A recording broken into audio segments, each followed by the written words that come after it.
श्री सच्चिदानंद सद्गुरु साईनाथ महाराज की जय। श्री सच्चिदानंद सद्गुरु भरद्वाज महाराज की जय। गुरुदेव दत्त।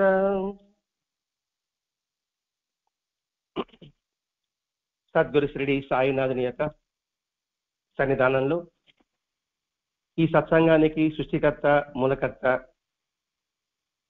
అయిన ఆచార్య భరద్వాజ మాస్టర్ గారు, ఆయనే దీనికి నాంది.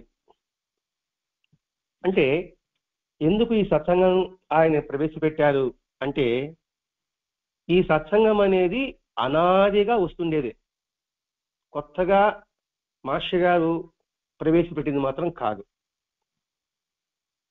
మన వేదాలని సరైన విధానంలో అందరికీ అందింపజేయాలని, ద్వైత భావాన్ని నుంచి అద్వైత భావాన్ని తీసుకురావాలని మనకి జగద్గురు ఆదిశంకరాచార్యులు ఈ దేశమంతా పర్యటించారు. ద్వైతము అంటే రెండు, అద్వైతం అంటే ఉన్నది ఒక్కటే.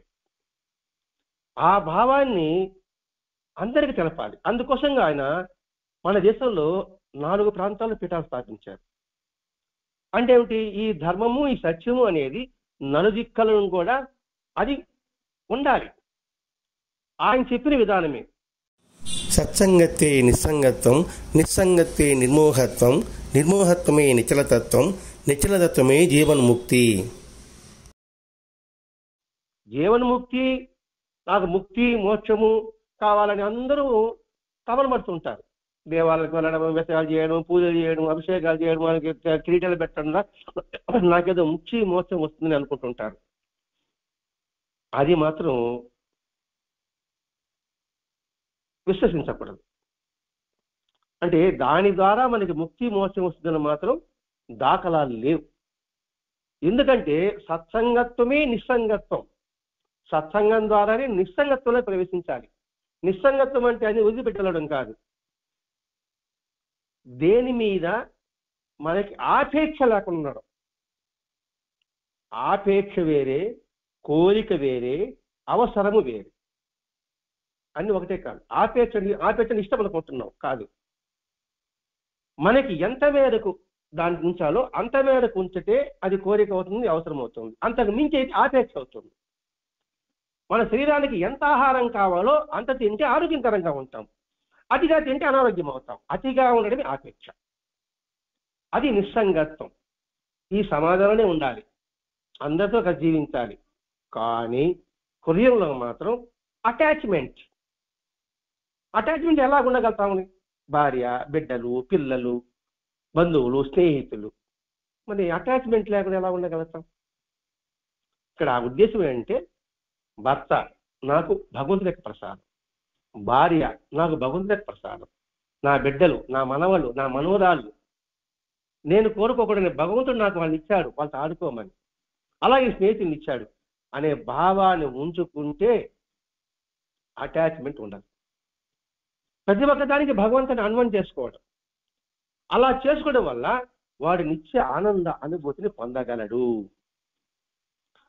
మానవుని యొక్క సహజమైన తత్వం ఏమిటి? మనిషికి సహజమైన తత్వం. పిల్లవాళ్ళు ఉన్నారు, వాళ్ళ సహజమైన తత్వం ఏమిటి? ఎప్పుడు ఆనందమే కోరుకుంటారు వాళ్ళు. అది మనిషికి సహజ తత్వం. ఆ తర్వాత వాళ్ళ ఆనందాన్ని మనం డివైడ్ చేస్తున్నాం. నేను, నాది అనే భావంతో పిల్లలు మనం పెంచుతున్నాం. నేను చేసింది అదే, మా అమ్మ నాన్న చేసింది అదే, ఇప్పుడు మనం చేసేది అదే. పిల్లల్లో నిర్మలత్వం ఉంది, అది సహజత్వం. ఆ సహజం ఏంటంటున్నాము, వాడు ఏదన్నా ఒక చాక్లెట్, ఐస్ క్రీము అది ఉంది అనుకోండి, పక్కింటి వాడు వస్తారు, దాచిపెట్టి వాడు తలపైన తినంటున్నాం. పెట్టమని అనడం ఎంతమంది మనం చేసుకుంటున్నాం. వాడు కూడా సగం బెటర్ అంటే వాడు కుయ్యి అంటాడు. అది మనం నేర్పించిన విధానం వల్ల. అంటే మనకి బీజం వేశారన్నమాట. అది అసహజత్వం. ఎందుకు సహజత్వం ఆనందం ఉంటున్నామంటే, ప్రకృతి చూడండి, ఈ ప్రకృతి అంతా కూడా ఏం చేస్తుంది? తనకు పోంగా మిగిలింది మనకంతా అందిస్తుంది. మనిషి స్వతంత్రం అనుకుంటున్నారు, కాదు, సంఘజీవి మనిషి. ఈ పాయింట్ బాగా పట్టుకోనండి. సంఘంతో సంబంధం లేకుండా మనిషి జీవించగలడా? మరి సంఘానితో అటాచ్మెంట్ లేకుండా మంచి జీవితం కాబట్టి ఇంక సంఘంతో మన పాత్ర ఏంటి? వేదం ఏం చెప్పింది? ఇచ్చి పుచ్చుకోవడమే నేర్పింది. ఇంతకుముందు అంత కరెన్సీ లేదు పాతకాలంలో. ఇచ్చి పుచ్చుకోవడమే. నువ్వు ధాన్యం ఇస్తే వాళ్ళు కూరగాయలు ఇస్తారు, వాళ్ళు కూరగాయలు ఇస్తే ఇంకోటి మిరపకాయలు ఇస్తారు. డబ్బు లేదు అప్పుడు. అది సహజతత్వం మనిషికి. ఆ సహజతను అడుగంటిపోతుంది. నైతిక విలువలు బాగా తగ్గిపోతుంది. ఆ నైతికలు తగ్గిపోవడానిక దాన్ని మనకు అందించడం కోసంగా భగవంతుడు మానవ రూపంలో అవతరించి మనకు నైతికల గురించి బోధిస్తున్నారు. ఆ బోధించడంలో ఒక్కొక్క ప్రాంతంలో ఒక్కొక్క సాంప్రదాయం, ఒక్కొక్క మతం, ఒక్కొక్క ఆచారం.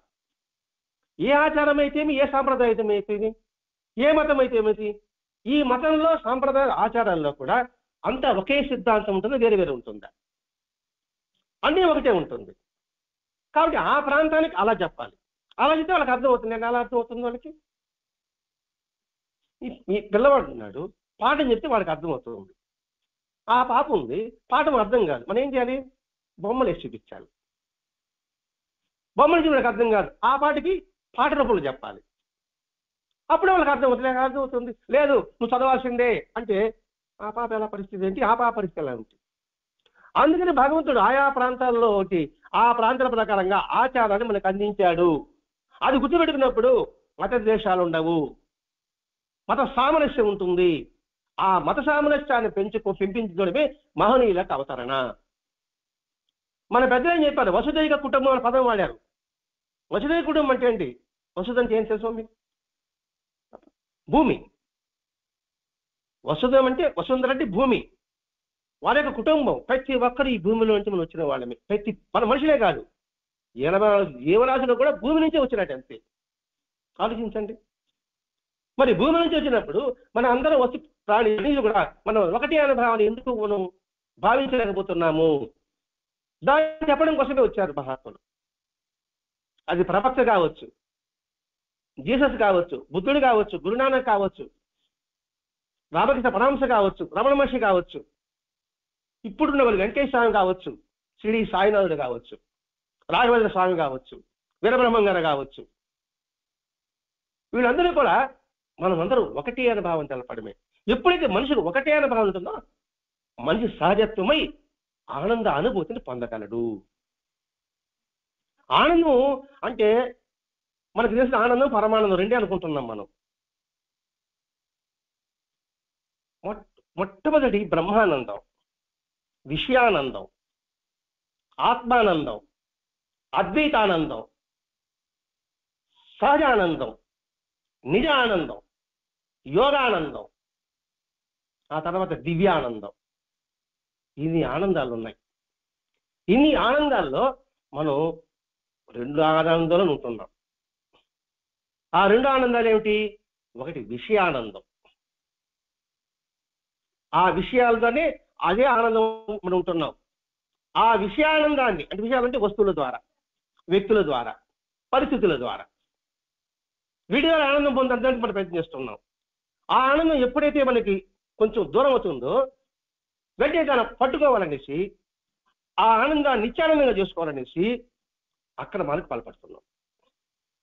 దురాశకి దాసోహం అవుతున్నాం. అదే ఈనాడున్న సామూహిక సమస్య. ఈ గ్రంథంలో ఉన్న అధ్యాయం అదే. మతమెందుకు అనే ఈ గ్రంథం ద్వారా మానవుడు ఏ సమస్య సామూహిక సమస్య ఎదుర్కొంటున్నాడు. ఏమిటి ఆమె సామూహిక సమస్య అంటే ఏంటి?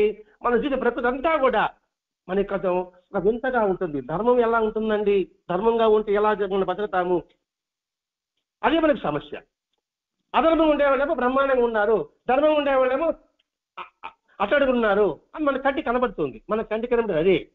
కానీ వాస్తవము నిజంగా అధర్మపరులు కంటి నిండా నిద్రపోగలుగుతున్నారా? కడుపు నిండా అన్నం తినగలుగుతున్నారా? అది మన కంటికి కనబడదు. పైకి మాత్రం వాడు ఆనందంగా ఉన్నాడు, దర్జాగా ఉండాలి, కారులో ఉండే బ్రహ్మాండంగా ఉండే, వాడు ఎంత మంది మార్పులు ఉన్నాయండి, మన మీద ఇట్లే ఉన్నా అనుకుంటున్నాం. ఆ వాస్తవాన్ని గుర్తించాలి. కాబట్టి సహజమైన ఆనందాన్ని మనం పొందడానికి కోసంగా కనీసం అది ఎక్కడ ఉంది? మనలోనే ఉంది. ఆ మనలో ఉందని తెలుసుకోలేకుండా అసహాయత, అసంతృప్తి. ఇప్పుడు కస్తూరి మృగం విన్నారు పేరు? కస్తూరి మృగం వాసన దానిలోనే ఉంది, కానీ ఎదుగుతూ ఉంటుంది అనమాట. ఎక్కడొద్దు అనే సంగతి. ఆనందం మనలోనే ఉంది, అదే సహజానందం. మరి సహజానందం పొందాలి. ఇంకా యోగానందం అంటే అది ఉంది, ఆత్మానందం ఒకటి. ముందు సహజానందం పొందాలి. విషయానందం నుంచి దాటుకొని సహజానందంగా పొందగలిగితే అది నిత్యానందం మారిపోతుంది.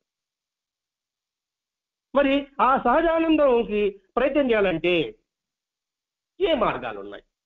ఇప్పుడు చెప్పండి. సత్సంగత్వే అదొక్కటే మార్గం. సత్సంగం అంటే ఏంటి? మంచి కలయికని కాదు, ఏది వాస్తవమో ఏది సత్యమో దానితో కలయిక ఉండాలి. ఆ సత్యాన్ని మనం గుర్తించినప్పుడు మాత్రమే మనం నిత్యానందానికి, సహజానందానికి మనం వెళ్ళగలము. మరి వాటి ద్వారా ఏది విషయానందం ద్వారా తృప్తి అశాశ్వతం, టెంపరరీ. దానిని నిత్యానందం పొందాలనిసే అధర్మానికి పాల్పడుతున్నారు వీళ్ళు. దాంతో ఏంటి? అనేక పదవులు, ఆ పదవులు పట్టుకొని పైకెక్కడం, దాని ద్వారా మనకి నిత్యానం వస్తుందని భావించడం. ఇదే మానవుడి యొక్క వ్యక్తిగత సమస్య, సామూహిక సమస్య కూడా. ఇందులోంచి వెంటనే మూలం చెప్తున్నామండి. బాబా గురించి చెప్పలేదు, చెప్తుంటున్నారు. బాబా దగ్గరికి వచ్చి బాబాను పూజించండి, మొక్కోండి, టంకాయలు కొట్టండి, ప్రవేశం చేయండి, మీకు బిడ్డలు పడతారు, ఉద్యోగాలు వస్తాయి అని చెప్పుకుంటా ఉంటాం అనుకోండి. రాకపోతే తిట్టుకుంటాం ఆయన్ని. అసలు మూలం తెలియాలి కదా మనకి. అందుకోసం ఇంకా మాస్టర్ గారు, ఈ భరద్వాజ్ మాస్టర్ గారు బాబా చేత కదా ముందు రాసింది. ఏది నిజము, మతం ఎందుకు, విజ్ఞాన వీచకు, సైన్స్ ప్రకారంగా భగవంతుడు నిరూపించడం కోసమే మతం. ఎందుకంటే ఈ మతం అనేది మత పిచ్చి పుడుతుంది, మత మౌఢ్యంతో ఉంటుంది. అసలు మతం ఏం చెప్పింది? మతని పెంచేది మతం. అది చెప్తున్నాడు భరద్వాజ్ మాస్టర్ గారు. సత్యం చెప్తున్నాడు. అలా అక్రమంగా ధనాన్ని ఆర్జించడం వల్ల, బలం చేకూర్చడం వల్ల క్రమంగా సాటి వారిని పీడించి సుఖాన్ని పొందాలని చూస్తున్నాడు. ఇంకా నాకు లభించకపోతే ఏం చేస్తాను? నేను పొట్టి పెరుక్కుంటున్నా.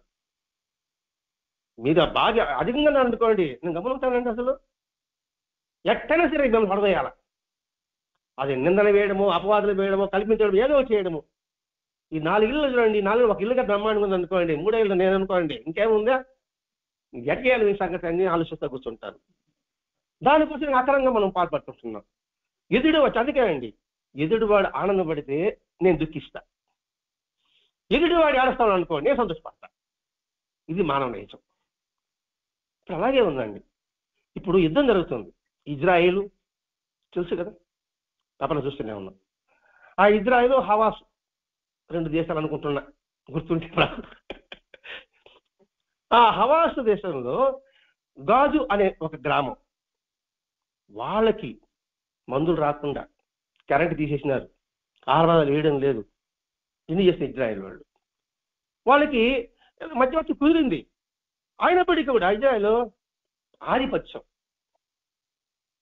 ఆధిపత్యం కోసంగా ఎంతగా ఇబ్బంది పెడుతున్నారు వాడిని, ఎంతగా పీడిస్తున్నారు వాడిని. ఇప్పుడు సూళ్ళూరుపేటలో మనకి రైలు బంద్, బస్సులు బంద్ చేశాడు, మందులు రాకుండా చేశాడు, కరెంట్ కట్ చేశాడు, నీరు కట్ చేసినాడు. మన పరిస్థితి ఏంటి? వాడికి ఆనందంగా ఉన్నాడు. అన్ని దేశాలు అది నిరసించమని చెప్తుంటే కూడా ఎవరో అగ్రరాజ్యం ఉంటున్నారు కదా, వాడంతో వీడు పెట్టలేకపోతున్నాడు. చూడండి స్వార్థం ఎంత బలపడిందో. దాన్ని స్వార్థం నుంచి నిస్వార్థాన్ని తీసుకురావడానికి సాయం నాకు అవసరం అండి. ఎందుకు బాబాని పూజించాలంటే, ఇప్పుడు రాముడు పూజించకూడదా, కృష్ణుడు పూజించకూడదా, వినాయకుడు అందరూ పూజించుకోవచ్చు. కానీ ఒక హిందూ దేవ అని పెట్టేశారు. లేదనుకోండి వీరబ్రహ్మం గారు తెలుసు కదా, వీరబ్రహ్మం గారు ఎవరు? ఆచార్యుల కింద పెట్టేశారు. ఆచార్యుడు అంటే మావాడంటే బ్రహ్మం గారు అన్నారు సార్. కృష్ణుడు ఏమన్నారు? మా యాదవుడు అనేసారు. రాముడు ఏమనేసారు? మా శత్రుడు అనేసారు. చివరికి ఆంజనేయ స్వామి కూడా జార్ఖండ్ వాడు మావాడు అంటున్నాడు ఆంజనేయ స్వామి కూడా. అప్పుడు మిగతా వారి సంగతి ఏంటి? అందుకని భగవంతుడు బాబాను పంపించాడండి. కులము మతము జాతి భేదం లేదు. భూమికి ఏ కులం, గాలికి ఏ కులం, ఆకాశానికి ఏ కులం, నీటికి ఏ కులం, అగ్నికి ఏ కులం. ఈ మాట అన్నమయ్య చెప్పలేదా? మరి ఏంటి మనం గ్రహించింది అక్కడ? అన్నమయ్య ఎప్పుడు కొన్ని 100 సంవత్సరాల ముందర, బాబా దాదాపు 150 సంవత్సరాల ముందర. అంతకుముందు ఆయన చెప్పాడు, అంతకుముందు శంకరాచార్య చెప్పాడు, అంతకుముందు వేదం చెప్పారు. అవన్నీ మర్చిపోయినాం. అందుకని శ్రీనారాయణ మామూలు భాషలో చెప్తున్నాడు. అది అర్థం కాబట్టి భరద్వాజ మాస్టర్ గారు చిరజీవ ఉదాహరణ మనకు అందిస్తున్నాడు. ఇప్పుడు సమాజంలో అవినీతి కారణం ఏమిటి? బానిసత్వానికి కారణం ఏమిటి? రెండు, ఒకటే అంశం, ఆత్మ పరిపాకం చెందకపోవడం. ఇక్కడ మెచ్యూరిటీ కాలేదు. మెచ్యూరిటీ అయిందనుకోండి, ఈ ఉండవు, ఈ బలహీనతలు ఉండవు, ఈ అసమానతలు ఉండవు, ఈ అవినీతులు ఉండవు. అందుకు సత్సంగత్వ నిస్సంగత్వం శంకరాచార్య చెప్పినది. ఆ సత్సంగత్వం చెప్పడం ఉద్దేశం అది. తర్వాత నిర్మోహత్వం, తర్వాత నిశ్చలతత్వం, తర్వాత జీవన్ముక్తి. అవంతి లేకుండా ధ్యానం ధ్యానం యోగం యోగం పెరిగిస్తాడు కొంత సాంప్రదాయాలు. వీలవుతుందండి? ఒకేసారి 8 మెట్లు, ఒకేసారి 7 మెట్టుకి మనం దూకగలమా? నడు తిరగతుంది. అందుకే పతంజలి మహర్షి చెప్పాడు, అష్టాంగ యోగం చెప్పాడు. యమము నియమము, ఆసనము, ప్రాణాయామం, ప్రత్యాహారము, ధారణ, ధ్యానము, సమాధి. ధ్యానం అని 7.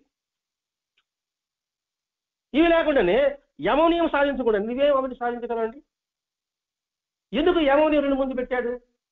యమం అంటే ఏది చేయాలో అది చేయాలి, నియమం అంటే ఏది చేయకూడదు చేయకుండా ఉండాలి. ఈ 2 లేకుండానే నువ్వేం సాధించగలవు? ఇదే పాగలపాటి గురువు గారు చెప్తారండి. ఇక్కడ ఏజెన్సీ ప్రశ్నలో పాగలపాటి గురువుగా పైన ఉన్నాడు. నాకు యోగ శుద్ధి కావాలి అంటే ఒకటే చెప్పాడు, ఈ 2 సాధిస్తే ఇది వస్తుంది. ఈ 2 నేర్చుకోకూడనే ఏదైనా పూజ చేసి యోగా చేస్తే నాకు వస్తుంది నథింగ్. పాపానికి పాపమే, పుణ్యానికి పుణ్యమే. అంటే వ్రతాలు చేస్తే పుణ్యం రాదని అనుకోవచ్చు, వస్తుంది. దానికి అదే. పాపానికి పాపమే, పాపం పోదు. పుణ్యం ఉంటే పుణ్యమే. పుణ్యం ఎంత చేసావు? ఒక 50% చేసావు అనుకోండి, 50% సుఖపడతావు. పాపను 70% చేసావు అనుకోండి, 70% నువ్వు బాధపడాల్సిందే. 70, 50, 20 అనేది ఉండదు. 50, 50 సత్యమానంగా ఉండదు. ఇది మీకు అర్థం కావచ్చు. చిన్న ఉదాహరణ చెప్పుకుందాం. మా పిల్లవాడికి, వాడు 16 సంవత్సరాల పిల్లవాడు, వాడికి మోటార్ సైకిల్ నడతాడు. మళ్ళీ మైనర్, మేజర్ కాదు, లైసెన్స్ ఇవ్వరు కదా. నేను ఉన్నంత వరకు నేను వాడికి ఇవ్వాల. నేను బయట పోయిన తర్వాత ఇంక తల్లి ప్రేమ చేసింది, తీసుకోపోరా బండి అండి. తీసుకోపోయినాడు, యాక్సిడెంట్ అయింది, కాల్ ఫ్రాక్చర్ అయింది, హాస్పిటల్ జాయిన్ అయినాడు. వాళ్ళ నాన్న వస్తానే, నాన్న ఆడ కోపడతాడు అనేసి ముందుగానే నాన్న నేను తప్పు చేశాను అనేసాడు. సరే క్షమించాలన్నాడు. కానీ కాలు బాధ నాన్న తీసుకున్నాడా? క్షమించి అడిగేశాడు, కాలు బాధ నాన్న తీసుకున్నాడా? క్షమించడం పుణ్యం, ఇది పాపం, ఇది అనిపించాల్సిందే. అంతేగాని అక్కడ దేవుడు ఆమె పాపం చేస్తుంటే క్షమించేస్తాడు దేవుడు ఎక్కడన్నా? అది భ్రమ. ఎట్లా క్షమిస్తాడు దేవుడు ఎక్కడ వస్తాడంటే? నేను పాపం చేశాను, నన్ను కాపాడంటే మీరేమంటారు మీరా అని దేవుడు అని అంటారా? దేవుడు ధర్మాన్ని పాటించాడు దేవుడు. అది చెప్తున్నాడు బాబా. అందరూ మాత్రం చెప్పారు. బాబా అంటే కులానికి బస్ అతీతంగా ఉన్నాడు కానీ బాబా చెప్పుకుంటున్నాం మనం ఇక్కడ. కాబట్టి ఆత్మ పరిపాకం పొందకపోవడమే ఈ అవినీతికి కారణం. ఇంకా సులభంగా అర్థం కావాలంటే నీరు కాలుష్యం అంటున్నామా, గాలి కాలుష్యం అంటున్నాం, ఆహారం కాలుష్యం అంటున్నాం, భూమి కాలుష్యం అంటున్నాం. కానీ భావ కాలుష్యం గురించి ఎప్పుడు అనుకున్నామా? భావ కాలుష్యం ఉంది. దీని గురించి ఏమన్నా చేస్తుంటారా? లోపల ఎంత ఉంది, ఎన్ని కొత్త కొత్తలు ఉన్నాయి, ఎన్ని రగడలు ఉన్నాయి. దీని గురించి మనం అనుకోవడం లేదు. ఈ భావ కాలుష్యాన్ని నివారించామనుకోండి, నీరు కాలుష్యం ఉండదు, భూమి కాలుష్యం ఉండదు, గాలి కాలుష్యం ఉండదు, ఆహారం కాలుష్యం ఉండదు. ఈ భావ కాలుష్య నివారణ కోసం ఈ సత్సంగం అండి. ఈ భావ నివారణ ఆత్మపరిపాకం. నాకు భావ కాలుష్యం అనుకోండి, నేను ప్లాస్టిక్ వాళ్ళు వాడను. భావ కాలుష్యం అనుకోండి, ఎక్కడ పుష్కరాలు పోతాం అనుకోండి, పసుపు కుంకుమ కచ్చ చెదారము నా గొడ్డలు అన్ని కట్టి పారాయండి, పక్కన పారేయచ్చు కదా. భక్తి ఆవేశం ఆలోచించండి, దానివల్ల ఎంతటి హాని జరుగుతుంది, లోపల ఎన్ని ప్రాణులు ఉన్నాయి, వాటికి ఎంత నష్టం కలుగుతుంది అని ఎప్పుడైతే ఆలోచించామా? అదే ఆత్మపరిపాకం చెందడం. ఏదో అవినీతి అని ఆత్మపరిపాకం కాదండి, అలవేరు రేపడే ఆత్మపరిపాకం కాదంటుంది, మనం నేర్చుకోసింది. కాబట్టి ఆత్మ పరిపాకం అంటే ఏంటి? అంతటా కూడా ఆనందాన్ని మనం ఆస్వాదించడమే. నేను ఆనందం కూడా ఇద్దరు ఆనందం ఆస్వాదించాడు ఇక్కడ. ఇప్పటికీ కూడా ఈ అక్రమ పద్ధతికి లోబడిపోయిన వారు ఆత్మీయకాసం పొందలేకపోతున్నారు. సరేనండి, ఇలా సత్సంగం చెప్పడమే దీనికి ఏమన్నా ఒక ఆధారమా అంటే మారడానికి ఈ సత్సంగమే ప్రమాణమా అని చెప్పడం లేదు. ఇలా చెప్తే ఎంతమంది మారుతారండి? అది స్టార్టింగ్ నుంచి రావాలి, పుట్టుదల రావాలి. అందుకనే ఇది చాలదు, ఈ సత్సంగం ఇప్పుడు చాలదు, ఇది చిన్న బిడ్డ నుంచి నేర్పించాలన్నమాట. అప్పుడే ఇప్పుడైతే మొక్క ఏ వంగనేది మానే వంగున విన్నారు అది పదం. అంతే, చిన్నప్పుడు పక్కన చేసి తోటకూర దొంగలు వేస్తే వాళ్ళ అమ్మ షాబాస్ ఆడింది, కథ విన్నాం మనం. పెద్ద రుచి చేస్తా అంటే అమ్మాయి ఆడేస్తుంది. అప్పుడే చెప్తాడు, నేను తోటకూర దొంగ కానీ శిక్షించుంటే. ఇది ఈ సత్సంగం ఎటువంటిది అంటే మనం కరోనాలో వ్యాక్సిన్స్ వేసుకున్నలాంటిది, పోలియో డ్రాప్స్ వేసుకున్నలాంటిది. అది రాకుండా వచ్చినాక వేసుకోవడం ఏమవుతుంది? వేసుకుంటాం, తగ్గుతుంది, కానీ బాధ అనిపించాలి కదండి. మనకి దుఃఖము కష్టము రాకుండా అంటే ముందుగా సద్భావన కలిగి ఉండు, సత్కార ఆచరణ కలిగి ఉండు, సత్కాల చెబుతూ ఉండు. ఇవి అనుకోండి, ఈ కష్టము నష్టము దరిదాపులో కూడా రావు. నిజమా అంటానంటే దిగితేగా తెలుస్తుంది లోత, దిగాలని మనకు భయమే, మునిగిపోతాం కదా. అదే మా వల్ల కాదంటాం. సముద్రం దొడిపోతున్నాం, ఆ ఒడ్డున కొని చల్లటి గాలి, పౌర్ణమి రోజు హాయిగా ఉంటది, ఒడ్డున ఆడుకుంటున్నారు. కొందరు సముద్రం నడువులో మధ్యలో పోతున్నారు, ఇలా అలా అంటున్నారు, వాళ్ళకి ఆనందంగా ఉంది. మీ బోటి వాళ్ళు సముద్రం లోపల పోతున్నారు, ముత్యాలు చదువుకుంటారు, ఆడికి రమ్మంటారు. మీరు నేనేమంటే నేను రానంటాను. నేను ఒడ్డున పిలుస్తాను, రాని చెప్పి నేను రామంటున్నాను. మనం ఎక్కడున్నాం? మనం ఇప్పుడు ఒడ్డును కూర్చొని ఉన్నాం, అదే ఆనందం అనుకుంటున్నాం. ఇంకెప్పుడు లోపల ప్రవేశించేది. కాబట్టి ఇటువంటి అలవాటు పడిపోయినాం, సుఖానికి మనం అలవాటు పడిపోయినాం, టెంపరీ సుఖానికి అలవాటు పడిపోయినాం, విషయానందానికి అలవాటు పడిపోయినాం. అందువల్ల ఈ నిత్యానందమా సహజానందమా? ఎప్పుడో సహజానందం పొందడానికి భరద్వాజ మాస్టర్ గారు ఈ గ్రంథాన్ని మనకు అందించారండి. ఎందుకంటే నైతికంగా పతనమవుతున్నప్పుడు వాడికి ఈ ధర్మబోధ చేసే వాడికి బుర్రకు ఎక్కదండి. ఎందుకు సత్సంగాలకి సాంగత్యం ఎందుకు రావడం లేదంటే వాడికి బుర్రకు ఎక్కదు. ఎవడండి ఈ కాలము ఇంతకు ప్రతిరోజు భగవత్ శ్రవణం చేసేవాడు. పాతకాలంలో సాయంకాలం అయితే ఏదో భగవద్గీత రామాయణము ఏదో చదువుకుని వినిపించేవారు. ఇప్పుడు ఎక్కడుందండి? టీవీలు వచ్చేసాయి, అందులో ఇది వచ్చేసినట్టు ఇంకా ప్రమాదం అయిపోయింది. దాన్ని కనీసం ఇలా ఇంటింట 10 మందికి అందజేయండి అని భరద్వాజ మాస్టర్ గారి యొక్క ఉద్దేశం అండి. వాళ్ళు మారతారో మారో, నువ్వు మారతావు. ఇది చెప్పగా నేను కూడా ఆలోచిస్తాను కదండి. ఎవరు ఇన్ని చెప్తారు, మనం ఒకటే చేయకపోతే నేనే ఆలోచిస్తాను కదా. కాబట్టి ఈ సత్యం నా కోసం లేదు అన్నమాట, మీకోసం రావడం లేదు ఇక్కడ, అంతే కదా. అది సమస్య కాదు. గాంధీ మహాత్ముడికి తప్పు చేస్తాడండి, వాళ్ళ నాన్న ఏం చేస్తాడు, పెట్టడు. అతడు ఏం తప్పు చేస్తాడు, రాజు గొడవ అంటించి పెట్టాడు. నిద్ర అది కనబడతాడు గాంధీ మహాత్ముడికి. అది చూడ ఏమంటాడు, నాయన కాల్చింది తీసి నేను మాట్లాడన్నాడు. అది నా పరిస్థితి. ఇలా చెప్పగా కలిసి నేను మాట్లాడు కదా, మిగతా అవసరం దేవుడు ఎరుగు అని చెప్తున్నాడు. అందుకని మరి ఇది ముదిరిపోతే ఏం చేయాలి? ఆపరేషన్ చేయాలి. ఏది? అవినీతి ముదిరిపోయినా, అహంకారం ముదిరిపోయినా ఆపరేషన్. మనకు గాయం ఉంది, గాయం కొద్దిగా ఉన్నప్పుడు మనం అది చేసుకుంటే మాయం అయిపోతుంది. నిర్లక్ష్యం చేసామనుకోండి, ఆపరేషన్ దాకపోవాలి. అదే అధర్మం పిచ్చి పెరిగిపోతే దానికి ఆపరేషన్ చేయాల్సి ఉంది. అదే కురుక్షేత్ర యుద్ధం. కృష్ణుడు ఏం చేశాడు? ఇప్పుడు చెప్తా రష్యన్స్ వాళ్ళు అంటారండి, కృష్ణుడు ఏంది హింసను ప్రేరేపించాడు అంటారు. భగవద్గీత వాళ్ళు ఏమంటారంటే కృష్ణుడు హింసను ప్రేరేపించాడండి, ఆడేం దేవుడు అంటున్నాడు. ఆయన హింసను ప్రేరేపించలే, ధర్మాన్ని ప్రేరేపించాడు. కాబట్టి ఎందుకు కురుక్షేత్రం జరిగిందంటే బాగా అధర్మం పురుగులు పట్టిపోయింది. కాలు దీపిన అనుకోండి శరీరం నాశనం అయిపోతుంది. ఆ కృషి జరగపోయింది అనుకోండి, ఇంక మొత్తం అధర్మం ప్రబలదా. అందుకు కురుక్షేత్ర యుద్ధం వచ్చింది. మరి ఈ భావం ఎప్పుడైతే మనం గ్రహించామా? ఎందుకు యుద్ధం చేశాను గ్రహించామా? ఎందుకు యుద్ధం చేశాను కృష్ణుడు, అడిగితే ఏమో అడగకపోతే ఏమో అనే భయం మనకి సహజంగా అంతే. ఏమంటే ఇప్పుడు మీరు నన్ను ప్రశ్నించలేరు కాబట్టి ప్రశ్న సమాధానం నేనే చెప్తున్నాను. ఇక్కడ నేను అడిగితే ఏమి అనుకుంటాడేమో, పెద్ద ఆయన ఏమనుకుంటాడేమో, పాపం ఎదుగుతుంది గొడవ, ఏదానికి దర్శనం పెడితే ఒకరికి గురించి పంపించేస్తామనుకుంటాడు. అనుమానం వచ్చినా కూడా సహజంగా అదే జరుగుతుందండి. సరేండి, బంతి పూలు పెట్టకూడదు అంటారు, విన్నారా? అయ్యో అడిగారు ఎప్పుడైనా ఇది పెట్టకూడదని? ఏమే ఎగ్జామ్ మీకు చెప్తున్నా, ఎందుకు పెట్టకూడదు? ప్రకృతిలో ఏది పనికిరాదు చెప్పండి. ఈ ప్రకృతిలో పనికిరాదు ఒక వస్తువు చూపించండి చూద్దాం. ఒక్క వస్తువు చూపించండి, పనికిరాదు ఒక చూపించండి చూద్దాం. ఉందంటారా? ఆలోచించు పాప, నేను చెప్పాను కాదు, తర్వాత ఆలోచించి, ఇబ్బంది ఏం లేదు. ఒక గంటలో మీకు అన్నీ నేను వివరించలేదు. ఇక్కడ పనికి వాడే ఒక ప్రాణి కానీ ఒక వస్తువు కానీ ఉందని నిరూపించండి చూద్దాం. మరి అది ఎందుకు పనికిరాదు? వాసన లేని పువ్వు అంటారు. వాసన ఆయనకు కావాలా మనకు కావాలా?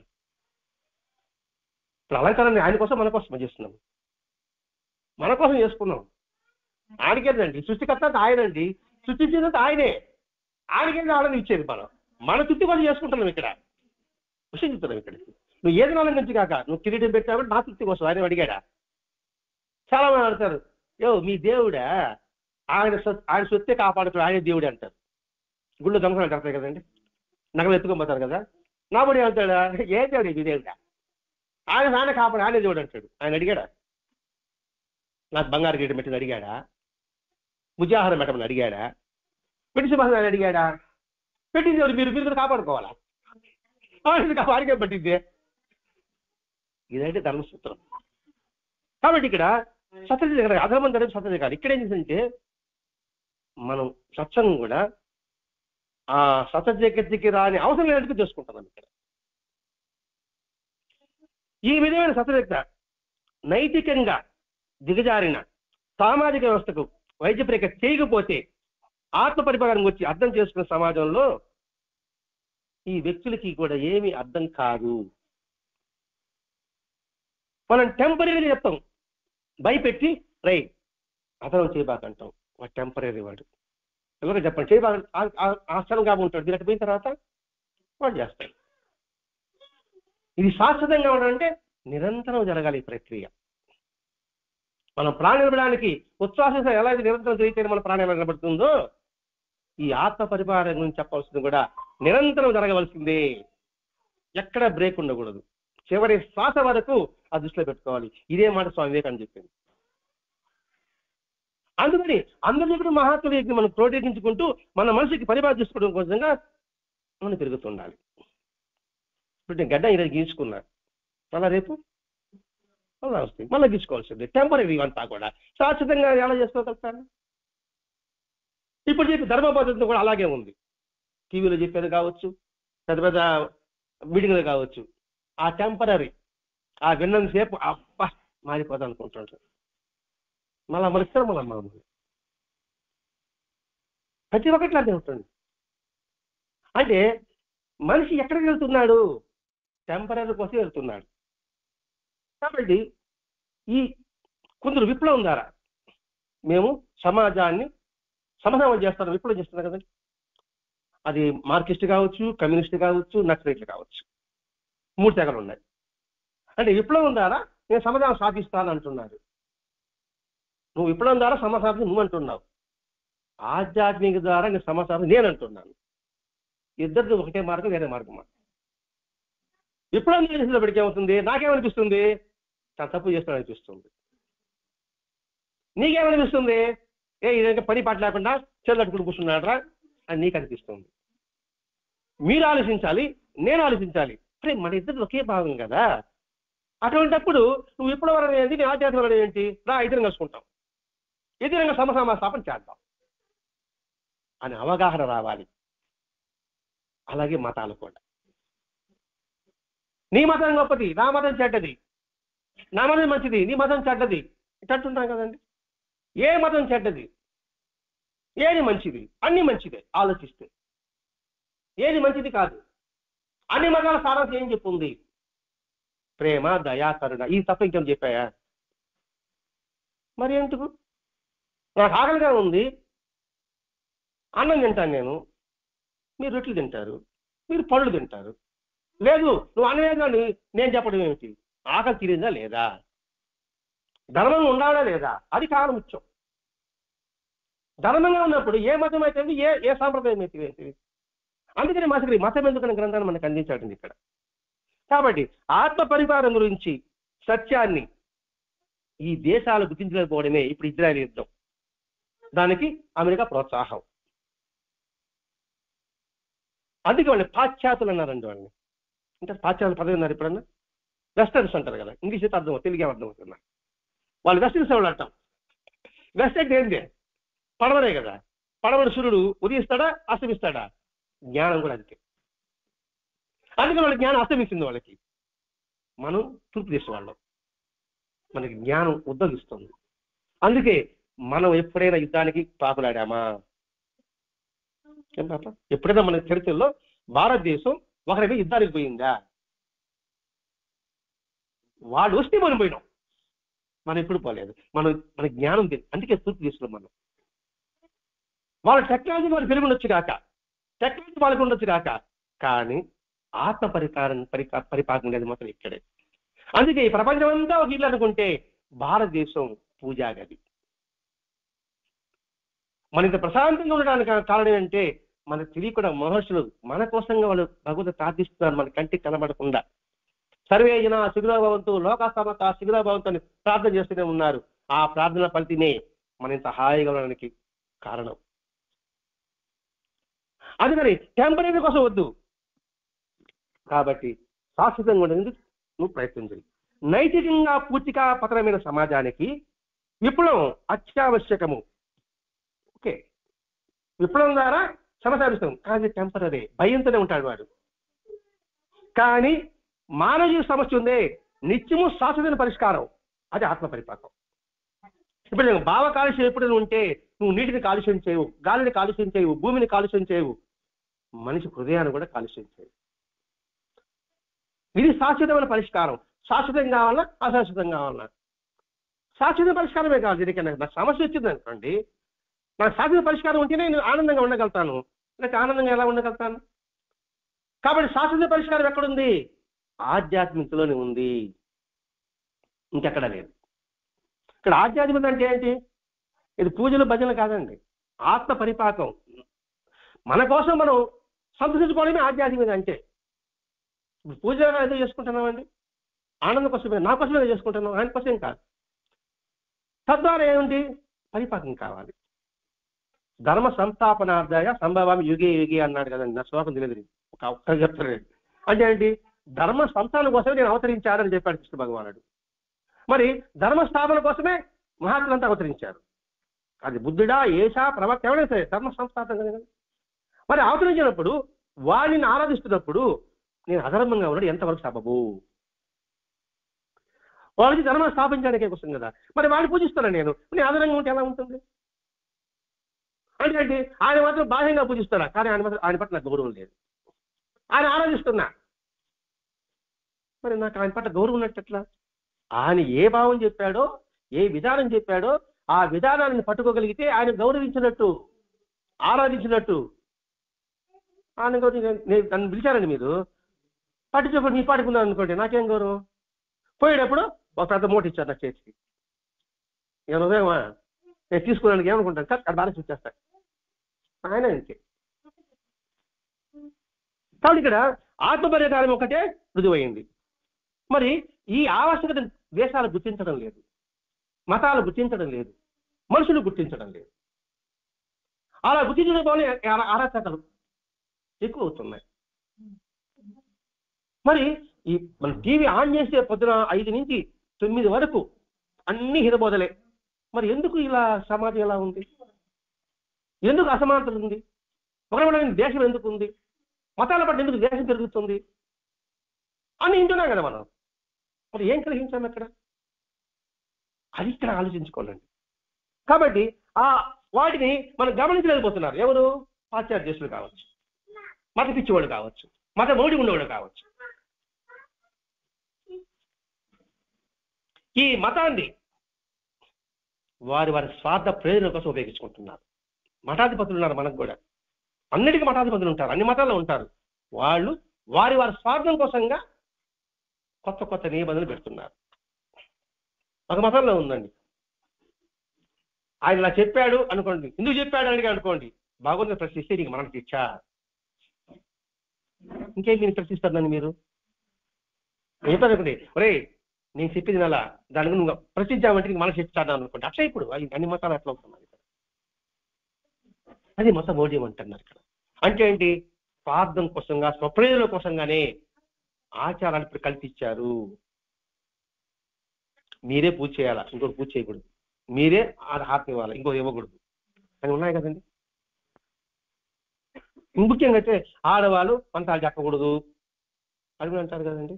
మరి మన శాస్త్రంలో మహర్షుల యొక్క ఎంతమంది ఉన్నారు ఆడవాళ్ళు? గార్గి అని ఒక ఆమె కూడా ఉంది.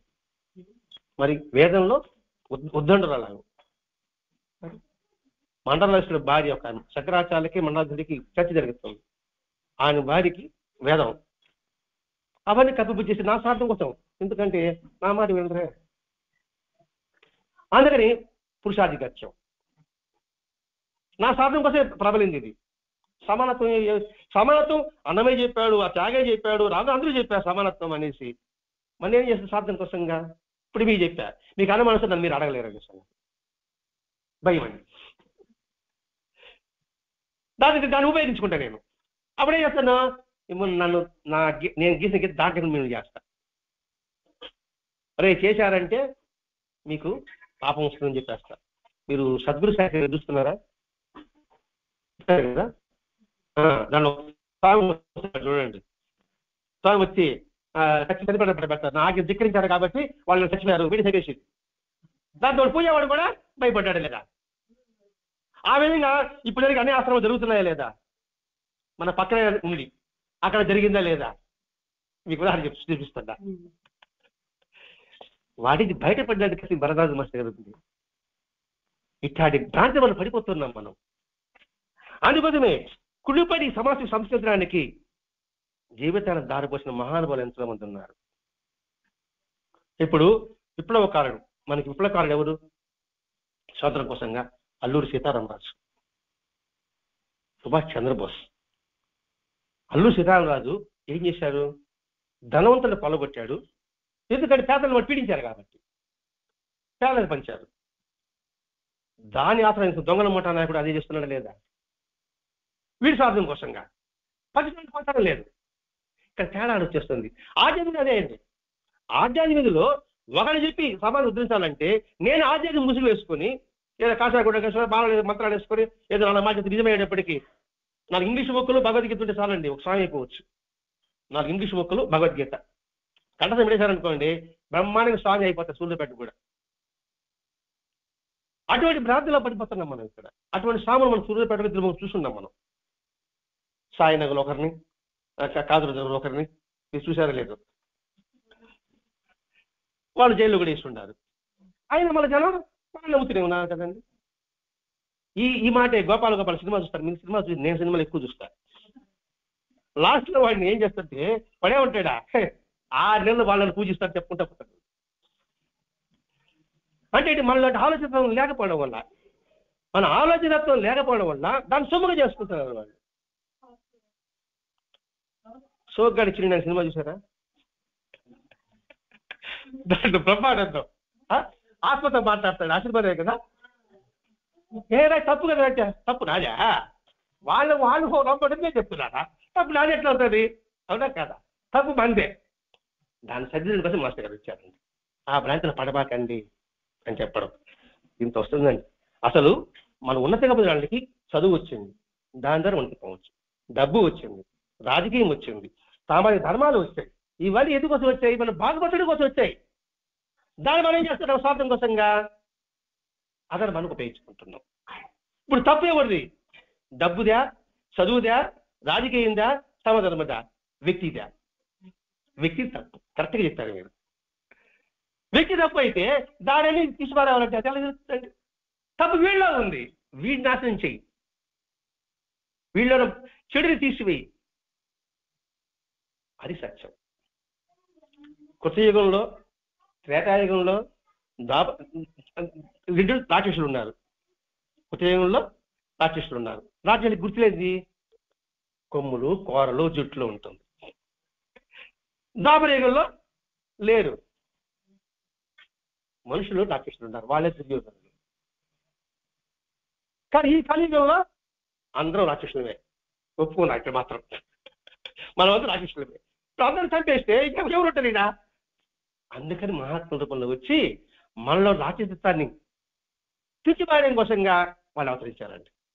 బాబానే కాదండి, ప్రవక్త కావచ్చు, ప్రతి ఒక్కరు కూడా. అది ఈ కలియుగంలో ఉంటుంది. కాబట్టి ఇక్కడ మనం నిరసించవలసింది వ్యక్తిలో ఉన్న దుర్గుణాలని, దాన్ని నిరసించం. అంతేగాని ఎదుటి వారిని దుష్టతనాన్ని వెలికి చెప్పవద్దు. చెప్పదు వాళ్ళు దూరం చేసుకోబాక. వాళ్ళలో ఉన్న దుష్టత్వాన్ని తీయడానికి నువ్వు ప్రయత్నించు. అప్పుడు నీకు ఆనందం కలుగుతుంది.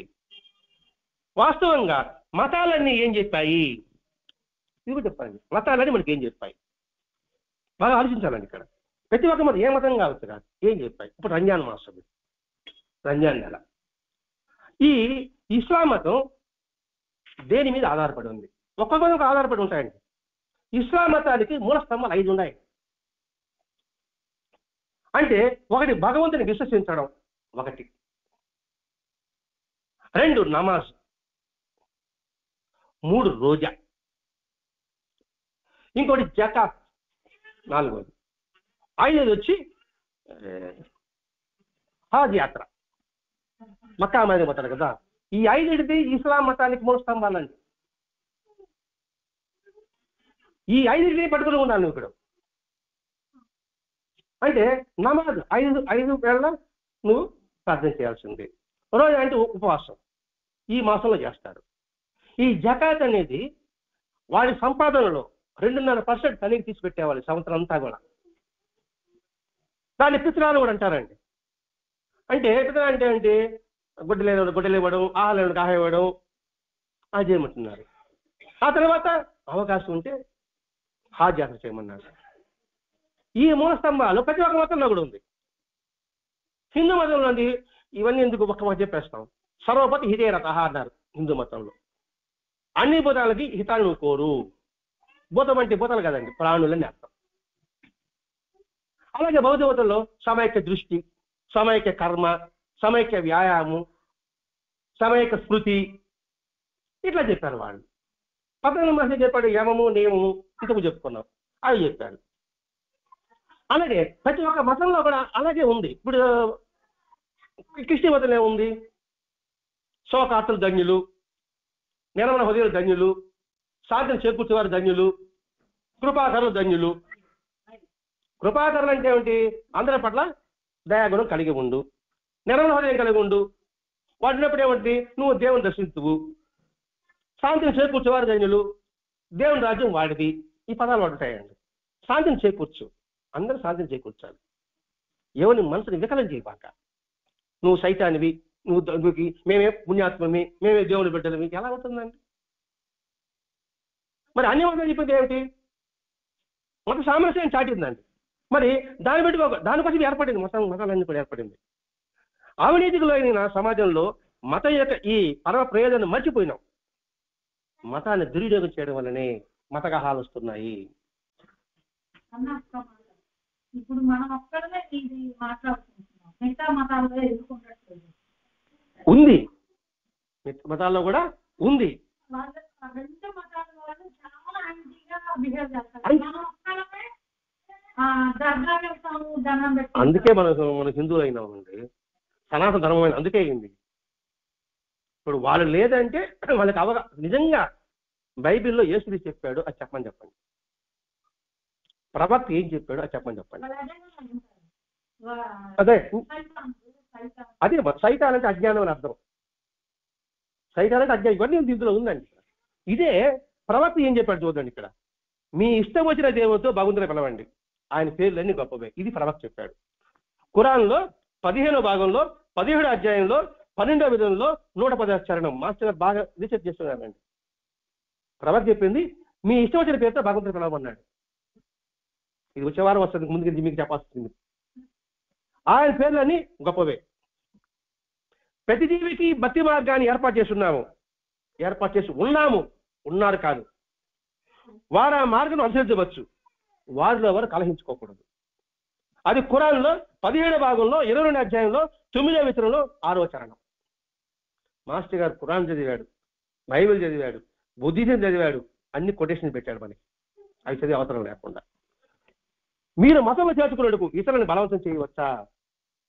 తర్వాత చెప్తుందండి, ఎప్పుడు ఒకడు భగవద్ అనుగ్రహం ప్రతి వారికి వస్తుంది, నువ్వేది బలవంతం చేసేది అని ఖురాన్లో 11వ భాగంలో 10వ అధ్యాయంలో 10వ వచనంలో 99 100వ చరణంలో చెప్పాడు. కొటేషన్ చెప్పాడు మాస్టర్. చూసుకోవచ్చు ఖురాన్లో కూడా. కానీ ఇది చెప్పరు. చెప్తే అది చెప్పండి, స్వార్థం కోసంగా, నా ఆధిపత్యం కోసంగా. ఇప్పుడు అనుకోండి, నేను సత్యంగా చెప్తున్నా, సత్యం చెప్తే నాకు అంత గుర్తింపు తక్కువగా ఉంది, నా గుర్తింపు బాగా ఎక్కువ కావాలి, పేరు ప్రఖ్యాతలకు కావాలి. నేను ఒక పార్టీ పెడతాను. నేను ఒక పార్టీ పెట్టిన తర్వాత నేనేం చెప్తాను, నా స్వార్థం కోసంగా ఈ పుస్తకాలను వల్లిస్తా.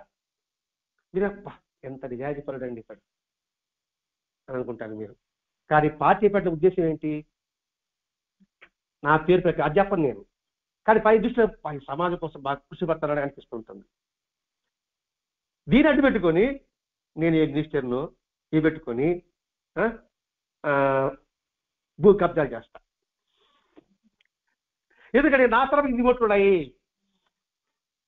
అర్థం అనుకుంటాను. అది నేటి ప్రపంచం. మీరు ఆలోచించే వాళ్ళైతే నన్ను గమనించాలి, వీడేం చేస్తున్నాడు అనే సంగతి. కానీ మీరు ఆలోచించరు.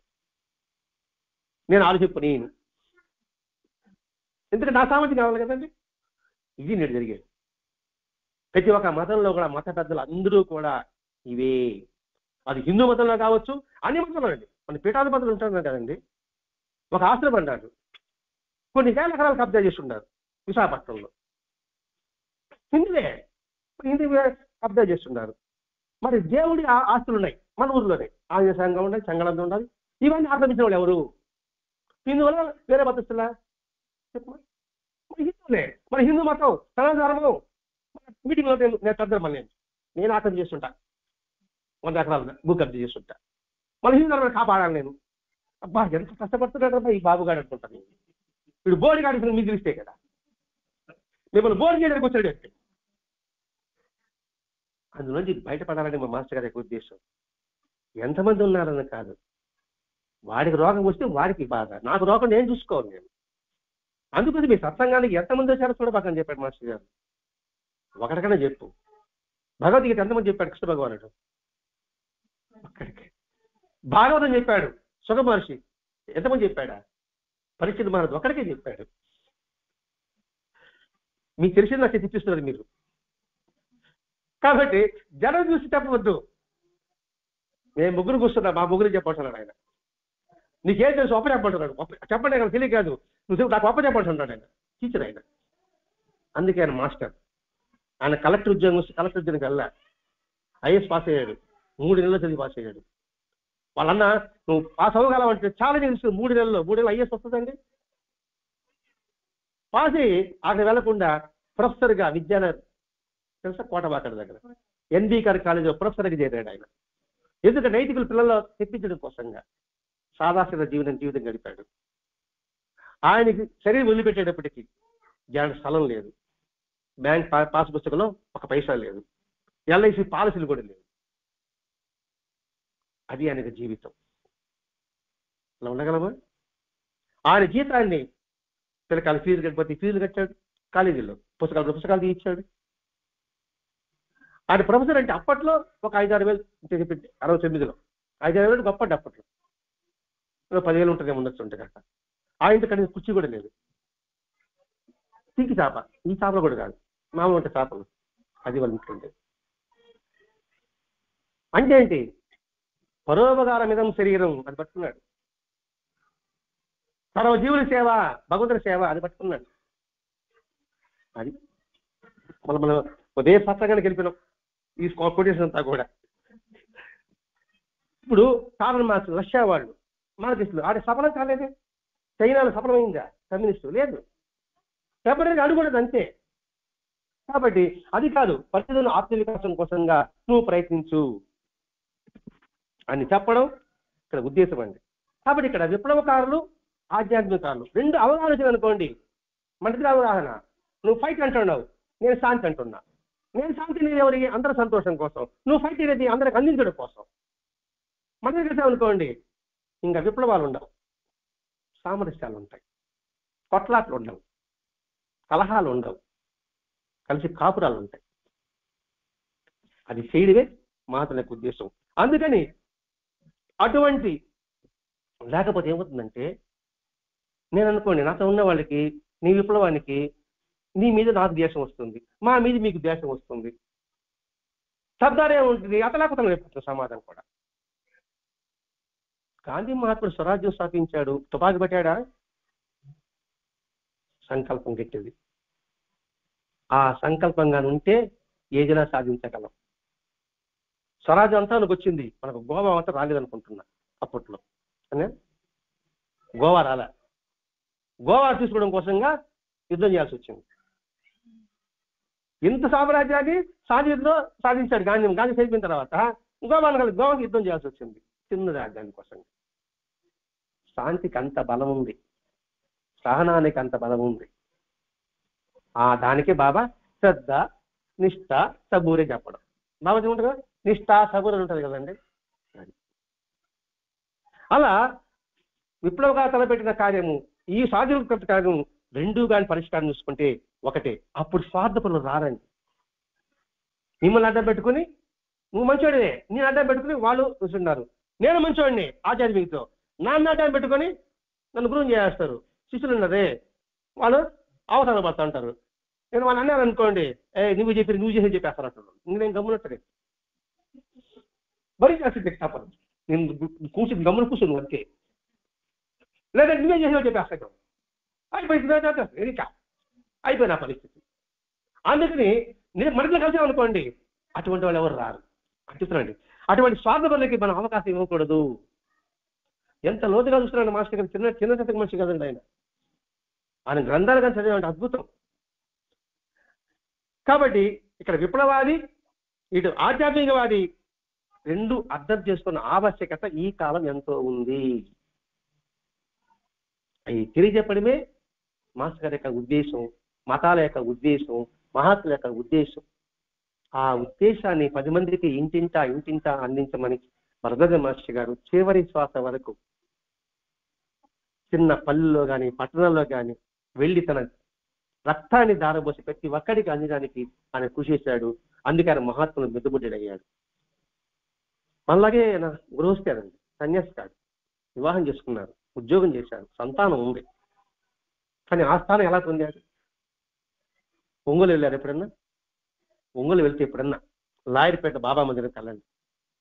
బాబా మందిరం పక్కనే ఆయన సమాధి, ఎక్కడో కాదు, బాబాయి పక్కుంటారు, ఆయన సమాధి ఇక్కడ ఉంటుంది. ఎందుకంటే ఒంగోలు వెళ్ళి తీవ్రంగా ఈ తత్వాన్ని అందించాడు. విద్యానగర్లో 12 సంవత్సరాలు ఉన్నాడు ఇక్కడ.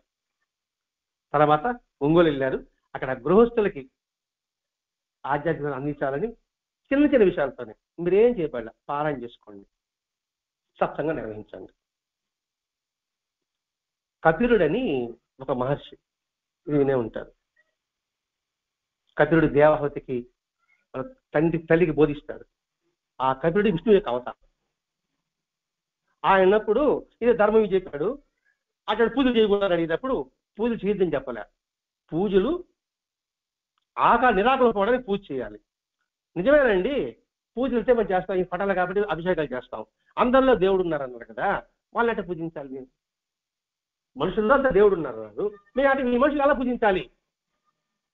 అభిషేకాలు చేయమంటే వచ్చినదంతా పూలు అలంకరించమంటావా, పొలం అలయమంటావా అని అడిగితే అవి ఏం చేయబడలేదు నాయన. ఎదుడు వాడిని తగు విధంగా గౌరవించవు.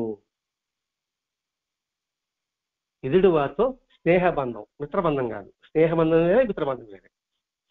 ఇంకా దాన్ని చెప్పిన అరగంట పడుతుంది, ఈసారి చెప్పుకుంటాం. స్నేహం ద్వారా ఉంటే అది కూడా పూజే. సమైక్యతా భావం అంటే ఎక్కువ తక్కువ అని చూడకుండా సమదృష్టి చూడు, అది కూడా పూజే.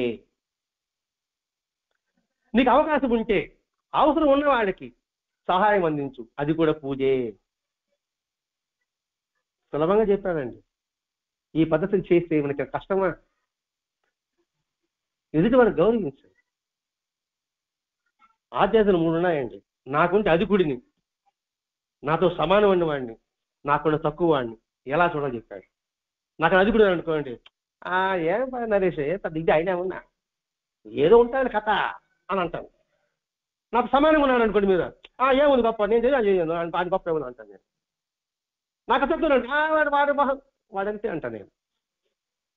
అట్లా కాకుండా నాకు ఎక్కువ వాడిని గౌరవించి, ఎంత కష్టపడి ఉంటే అంత స్థితికి వచ్చి ఉంటాడు వాడు, అంతే కదా. అది అధికారంలో కావచ్చు, రాజకీయంలో కావచ్చు, లేకపోతే గొప్ప గొప్ప ఉన్న స్థానంలో కావచ్చు. కష్టపడి ఎలా వస్తుందండి? వాడు ఈ ప్రాంతంలో కౌన్సిలర్ కావాలనుకోండి, వాడు ఎంత కష్టపడి ఉంటాడండి. ఎగ్జాంపుల్ చెప్తాను, ఆ కష్టానికి నువ్వు హారతి ఇవ్వు. నాకు సమానంగా ఉన్నాను అనుకోండి, నేనే పనిచేయను, ఇందులో ఏముంది, వాడు కూడా గౌరవిస్తాం. నా తత్వం వాడిని చేపట్టి లాగుతాం. ఈ 3 కూడా చాలండి, పూజలు పురస్కారం అవసరం లేదు. ఇంక ముందు చెప్పుకున్నాం, ఎదుటి వారిని గౌరవించడం హ్యాపీ, స్నేహబంధం, సమదృష్టి. ఇవేంటి పూజ అంటే. ఇంక పెద్ద పెద్ద పూజలు మనకేం చెప్పలేదు మాస్టర్ గారు, బాబాగా చెప్పలేదండి. అది సాయి సాంప్రదాయం. ఆ సాయి సాంప్రదాయాన్ని అందరికీ తెలియజెప్పడమే, ఆ తెలియజెప్తూ మనం సంస్కరించుకోవడమే. అల్లా ఇలాహ అంటున్నాడు. ఇప్పుడు చెప్పుకున్నాం, అల్లా అంటే భగవంతుడు, ఇల్లా అంటే విశ్వసిస్తున్నా. ఇక్కడ అల్లా అంటే వాళ్ళ దేవుడు కాదండి. అల్లా అనే పదానికి దేవుడిని అర్థం. మనం ఏమంటున్నాం, హిందూలో దేవుడు అంటున్నాం, తమిళన్స్ ఏమంటారు కడవలు అంటారు, ఇంగ్లీష్ ఏమంటారు గాడ్ అంటారు. వేరు వేరు వస్తుంది ఏమన్నా. అది చెప్పింది అల్లాహు అక్బర్, అల్లా ఆయన ఒక్కడే యజమాని, నేను విశ్వసిస్తున్నాను, నేను నమ్ముతున్నాను అని వాళ్ళు అరుస్తున్నారు. వాళ్ళు మళ్ళీ చెప్తున్నాడు విశ్వసించు. మన ఇష్టంతా కూడా ఆ భగవత్ స్వరూపం, అది విశ్వసించు. అదే సనాతన ధర్మం, అదే సదాచారం. ఆ సనాతన ధర్మాన్ని, ఆ సదాచారాన్ని దత్త సాయి మాస్టర్లు మనకి ఈరోజు అందించారు. నా పరిణితి మేరకు, నా శక్తి మేరకు ఇవ్వడానికి నేను ప్రయత్నం చేశాను. అది మాస్టర్ గారి యొక్క అనుగ్రహంతో మనం ఈ బాటలో మనం ప్రయాణం సాగిద్దాం. స్వస్తి. శ్రీ సచిదానంద సద్గురు సాయినాథ్ మహారాజ్ की जय, सद्गुरु भरद्वाज महाराज की जय, गुरुदेव दत्त।